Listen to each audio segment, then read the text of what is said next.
staying with Sunrise. We're now joined by a remarkable woman who encountered an act that no woman should ever have to face.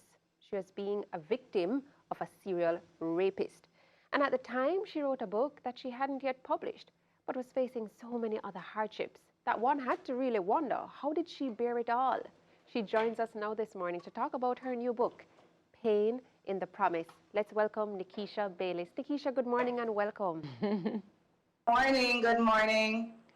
So in the intro, I just mentioned that there was a serial rapist and you were one of the victims. How did you really come out of that sort of pain? And how did you feel and how did you come out of that sort of pain? It left me in so many different emotions. I was angry. I was in disbelief. There is a period where I'm just in total denial, like, did this really happen to me? Of course, broken. It took me some time to really come out of it. And let me just tell you this, healing is a process and it takes time.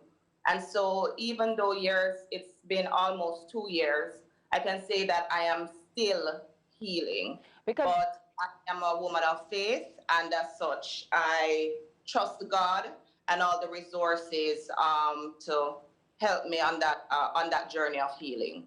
And I meant to jump to ask, when did this take place? So you're saying this happened 2 years ago, Nikisha? Roughly in 2019, in 2000. Which means your journey, and if you can scale back a bit about who is Nikisha. Some people might know you, some know you with another name that, you were affectionately called, and the business you were involved in for years and just being a very prominent face out there in entertainment for different reasons, and you took a different path. So to even recognize that something like this happened to you when you thought possibly you were on a better path, probably you want to scale it back a bit and tell us, who is Nikisha? What's the reason why we really want to know more about Pain in the Promise and, where it's coming from? Frame it for our viewers. All right.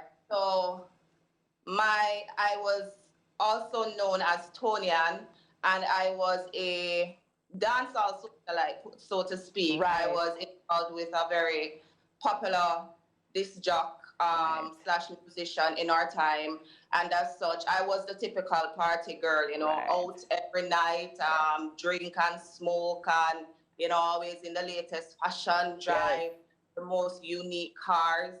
But I came to a place in my life where I was saved at 12 years old, and I backslid shortly after, because I didn't understand Christianity. I didn't understand, having a relationship with God. I just thought that Christianity, I just had to be perfect. Right. And at 12 years old, yeah, jump some fence and so the long and short of all of that, probably 5 years ago, I had come to a very dark place in my life. I had, lost my businesses, the relationship that I was in for 15 years. Yes. I was left broken. There was a lot of, cheating and disrespect. And so I walked away from that 15-year relationship. With 2 children? Pardon? With 2 children? With 2 beautiful girls. Right. And as such, I lost my mom tragically.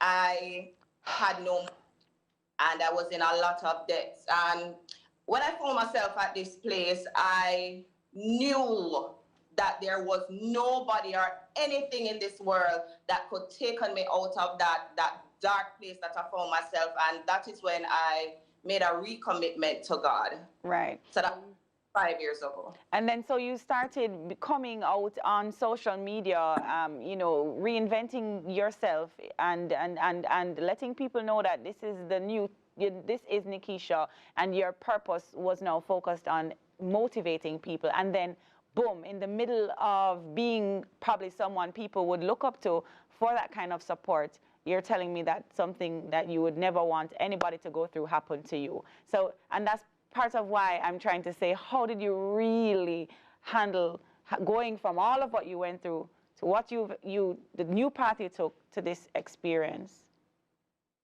Okay, so coming into Christianity, I had the perception that okay, I'm in a dark place, and giving my life to God is like saved, but you're saved in the nick of time. So I felt like, and this is just my perception of how I went into Christianity, and I just felt as if everything was gonna be good. I'm under some type of protection, so I'm exempt from pain and suffering, and things are just gonna go up. So over a period of time, I learned that it is the opposite of that. We live into a broken world, and we're surrounded with 7 different minds. And so my intent may not be to hurt another human being, or I could make a decision that didn't work into my favor. So I understood that though I serve a sovereign God who is mighty and powerful, we live in a practical world. And when it happened that in 2019 my house was broken into, I was angry. I was angry at God because I felt as though things could have happened differently. I'm a woman of God. I kept my vow to God to preserve myself for that when I get married, and here it is that my body was being violated by a stranger. And so I was very, very hurt. But in my book, Pain and the Promise, I share my journey about understanding the practical world that we live in, and that things do happen. However, God always makes a way for me in the darkest of nights. Every time I think that life is over for me, God always made a way for me. So Nikisha, I want to talk about the book a little bit more. Tell me, is it a workbook? Is it just a journal? Describe it for our viewers. It is a 30-day devotional where I'm very transparent about my journey coming into Christianity, facing criticism, because a lot of times, the young Christians, and I think this is what keeps a lot of young people out of church, they feel as though they're going to be faced with criticism and expected to change within minutes after coming to know Christ. So I'm very transparent about my journey. So it's a 30-day devotional that takes you through some of the realities that we face just as human beings and as believers of Christ. Is this something that young, and I mean, we're in the book and it's about the book, but were your girls made aware of what took place, and how did you handle that? And is that shared in the book? No, it isn't shared in the book because my girls were aware. We were at home when the incident took place. They were in their room, so they heard mommy scream. They knew something was going on, and it was a very traumatic experience. But I have learned and so before I get there, so the book was already written, and I was having so many problems and complications to release the book. So for me, it was kind of God. I felt at the time that God was being insensitive to my wounds. For me to finally have the book ready and gift wrapped it to be published 2 weeks after I felt I was at my lowest point. Right. So, yeah. All right. So then decide rather that you're going to be this vulnerable and share all of the hardships with the world. Your closest friends or family members, when you told them you were about to publish the book, what was their feedback? My friends and my family, they always support me because it's one thing with me. I've always been very transparent with my journey or with my walk or just life. I don't believe in keeping up a facade.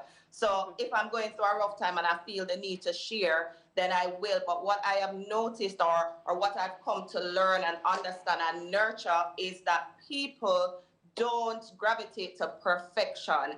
And it's oftentimes when I share my darkest moments or my darkest experience and share how I overcame and managed to come out of that dark space, people are touched by my infirmities based on the fact that they can relate to not being perfect. And as such, so my family and my friends, they really supported me because they know that I just like to reach out and to just help people any way I can. So they supported my decision. That is, you being authentic, of course. We appreciate that. If persons would like to purchase the book, where can we find it? You can find me on Instagram, on my Instagram page, pain_by_the promise. We have them here locally, just to show you. So you can get them here, or you can purchase it on Amazon. Amazon, my gosh, Amazon. Do you have of the 30 days, is there a special day that you like a little favorite that you've put together? Any of the 30 days is your fave? Yes, coming out of hiding. That is my favorite chapter. Coming out of hiding. All right, so how much is it again? And remind us where we can find it, and where can we continuously follow your work and your motivational speaking and that kind of thing? Okay, so the cost is $2,500. You can follow me for inspiration at Nikki's Thoughts. That's NICKY Thoughts on Instagram. Okay. Alrighty. All right.